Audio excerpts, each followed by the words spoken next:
नमस्कार, प्रभात साक्षी न्यूज नाटक और आप सभी का स्वागत है। सुप्रीम कोर्ट ने वक्फ संशोधन अधिनियम 2025 पर दिए गए अपने अंतरिम आदेश में एक बार फिर भारतीय न्यायपालिका की उस परंपरा को दोहराया है जिसमें संसद द्वारा बनाए गए कानून को संवैधानिक रूप से वैध मानने की धारणा सर्वोपरि होती है। न्यायालय ने पूरे कानून पर रोक लगाने से इनकार किया, लेकिन कुछ प्रमुख प्रावधानों पर अस्थायी रोक लगाकर यह संदेश दिया कि कानून बनाने की प्रक्रिया और नागरिक अधिकारों के बीच संतुलन बनाए रखना आवश्यक है। न्यायालय ने स्पष्ट किया कि वक्फ परिषदों और बोर्डों में गैर मुस्लिम सदस्यों की संख्या सीमित रहनी चाहिए।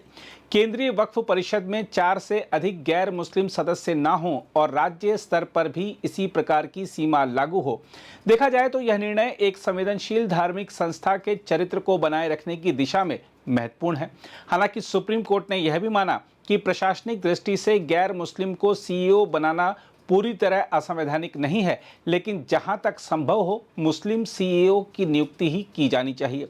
साथ ही सुप्रीम कोर्ट ने उस प्रावधान पर रोक लगाई जिसके तहत सरकार किसी भूमि विवाद के दौरान वक्फ संपत्ति को डी रिकॉग्नाइज कर सकती थी। यह प्रावधान सेपरेशन ऑफ पावर्स यानी शक्तियों का पृथक्करण के सिद्धांत के विरुद्ध माना गया। न्यायालय ने स्पष्ट किया कि संपत्ति का अधिकार और स्वामित्व तय करने का अधिकार केवल न्यायाधिकरणों और अदालतों का है, न कि कार्यपालिका का। साथ ही यह भी निर्देश दिया कि जब तक विवाद का अंतिम निपटारा नहीं होता तब तक वक्फ भूमि पर कोई तृतीय पक्ष अधिकार न बनाया जाए। हम आपको बता दें कि मुख्य न्यायाधीश बी आर गवई की पीठ ने इस आदेश में एक बुनियादी सिद्धांत रेखांकित किया। संसद के कानूनों को प्राइमा फेसी वैध मानना चाहिए और केवल असाधारण परिस्थितियों में ही उन पर रोक लगनी चाहिए।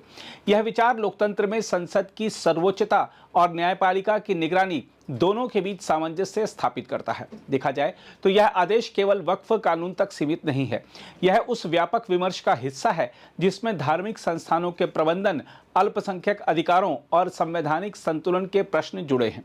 भारत जैसे बहुधर्मी और बहुसांस्कृतिक समाज में कानून बनाना मात्र एक प्रक्रिया नहीं, बल्कि सामाजिक सौहार्द का संवेदनशील प्रयास भी है। फैसले को देखें तो सुप्रीम कोर्ट का यह निर्णय ना तो वक्फ बोर्डों की स्वायत्तता को पूरी तरह नकारता है और न ही सरकार को असीमित अधिकार देता है। यह एक संवैधानिक सेफगार्ड है जो यह सुनिश्चित करता है कि संसद द्वारा बनाए गए कानून न्याय की कसौटी पर खरे उतरें। अंतिम सुनवाई में जो भी फैसला आएगा वह न केवल वक्फ संस्थानों के भविष्य को प्रभावित करेगा, बल्कि यह भी तय करेगा कि भारत में धार्मिक संपत्तियों और संवैधानिक अधिकारों के बीच संतुलन कैसे साधा जाए। बहरहाल आइए देखते हैं अदालत के फैसले को समझाते हुए क्या बता रहे हैं सुप्रीम कोर्ट के वरिष्ठ अधिवक्ता और भारत के पीआईएल मैन के रूप में विख्यात श्री अश्विनी उपाध्याय। मैं माननीय सुप्रीम कोर्ट के फैसले का स्वागत करता हूं। माननीय सुप्रीम कोर्ट ने नए वाले कानून को एक तरीके से पूरी तरह वैलिडेट कर दिया है।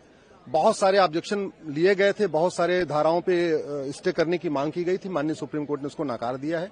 केवल उनको इतनी रिलीफ मिली है कि जो नए वाले कानून में व्यवस्था थी कि जो 5 साल तक प्रैक्टिसिंग मुस्लिम होगा वही वक्फ कर पाएगा, उसको माननीय सुप्रीम कोर्ट ने स्टे किया है। बाकी और सारी मांगें नकार दी गई हैं। जहां तक बात यह थी कि ये डीएम के यहां सुनवाई होगी या ट्रिब्यूनल में, उस पर भी स्पष्ट कर दिया है कि जो मामले ट्रिब्यूनल में चल रहे हैं उसकी ट्रिब्यूनल में ही सुनवाई होती रहेगी, लेकिन जो नया आएगा विषय वो डीएम के सामने जा सकता है या वो आदमी कोई ट्रिब्यूनल में ले जाना चाहे ट्रिब्यूनल में भी, उसमें कोई अभी तक रोक नहीं लगाई है। तो इस फैसले का मैं स्वागत करता हूं। मैं आशा करता हूं कि माननीय सुप्रीम कोर्ट जल्दी से इसकी फाइनल हियरिंग कर देगा और इसका फाइनल डिसीजन भी जल्दी आ जाएगा। देखिए, बहुत सीधी सी बात है, वक्फ का मामला इतने दिन से है और लगभग 40 लाख एकड़ जमीन पे, देश भर में 40 लाख एकड़ जमीन पे वक्फ बोर्ड ने कब्जा अपना दावा ठोक रखा है। ये कोई छोटी मोटी जमीन नहीं है, 2 एकड़ 4 एकड़ की मामला नहीं है, 40 लाख एकड़ का मामला है। तो इसके ऊपर पूरे देश में कानून होना चाहिए और जो नया कानून आया है मैं उसका समर्थन करता हूं, इसीलिए मैंने पीआईएल फाइल किया था।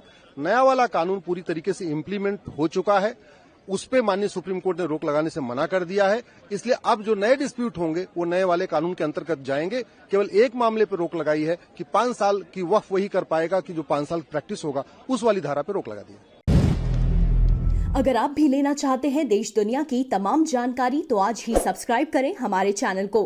साथ ही नीचे दिए बेल आइकन को जरूर दबाएं ताकि हर अपडेट आप तक पहुंच सके।